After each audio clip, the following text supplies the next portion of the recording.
Class, आप सभी आपकी हिंदी ज्ञान वाटिका की पुस्तक का अध्याय 18 मित्र को क्रिसमस की बधाई निकाल लीजिए, पेज नंबर 99।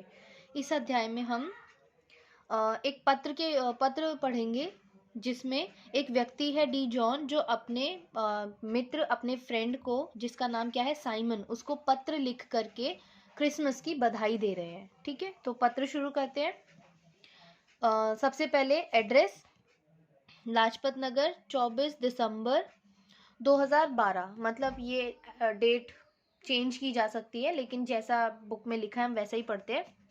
2012।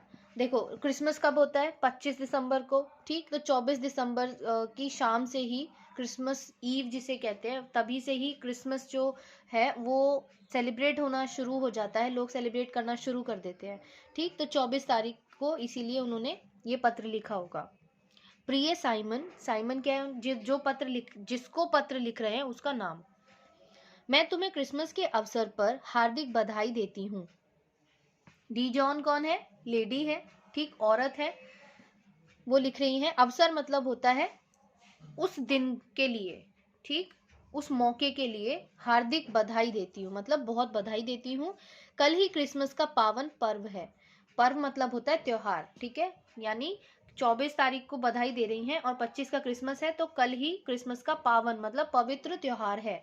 हम सब मिलकर इसका अभिनंदन करेंगे। अभिनंदन का अर्थ होता है वेलकम करना, स्वागत करना। शायद तुम इस पर्व की कथा से तो परिचित ना हो, मैं तुम्हें बताती हूँ। तो यहाँ पर पत्र लिख करके वो अपनी सहेली या जो भी मेल या फीमेल अभी क्लियर नहीं हुआ है, अपने मित्र को पत्र लिख करके क्रिसमस क्यों मनाया जाता है इसकी कथा के बारे में बताएंगी। ऐसा माना जाता है कि ईसाई धर्म को प्रारंभ करने वाले ईसा मसीह का जन्म लगभग 2000 वर्ष पूर्व 25 दिसंबर को हुआ था। क्या माना जाता है कि ईसाई धर्म मतलब जो क्रिश्चियन रिलीजन है, ईसाई धर्म है, उसको प्रारंभ मतलब उनको स्टार्ट किसने किया था? ईसा मसीह ने। और उनका जन्म कब हुआ था ईसा मसीह का? 2000 साल पहले 25 दिसंबर को।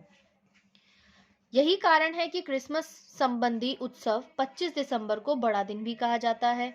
और इसी वजह से ये जो क्रिसमस का त्योहार है जो कि 25 दिसंबर को सेलिब्रेट किया जाता है, इसको बड़ा दिन भी कहा जाता है। 25 दिसंबर जो है ना, उसको बड़ा दिन भी कहा जाता है।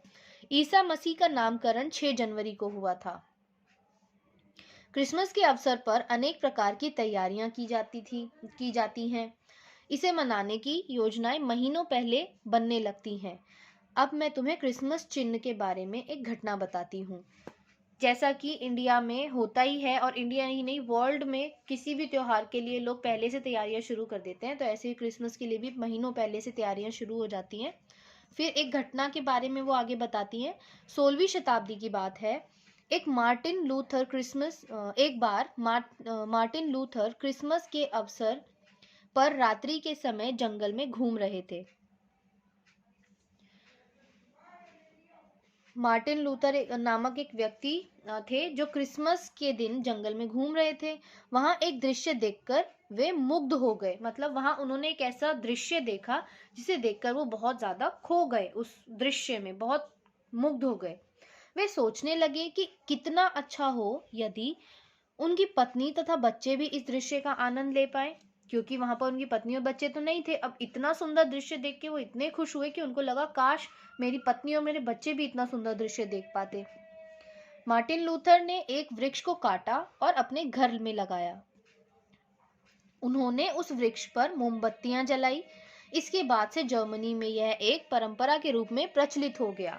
तो ये जो क्रिसमस ट्री आप देखते हैं और जिसको सजाया जाता है बहुत सुंदर क्रिसमस के दिन, ये जो प्रथा है ये कहाँ से प्रचलित हुई? मार्टिन लूथर ने जो ट्री को काट करके अपने घर में लगाया और उसको सजाया मोमबत्तियों से, तो तब से जर्मनी में ये प्रथा शुरू हो गई। और फिर वहां से आई थिंक ये वर्ल्ड लेवल पे सभी इसी वजह से जो ये प्रथा है ट्री को डेकोरेट करने की, जो पेड़ है उसको सजाने की, वो शुरू हो गई।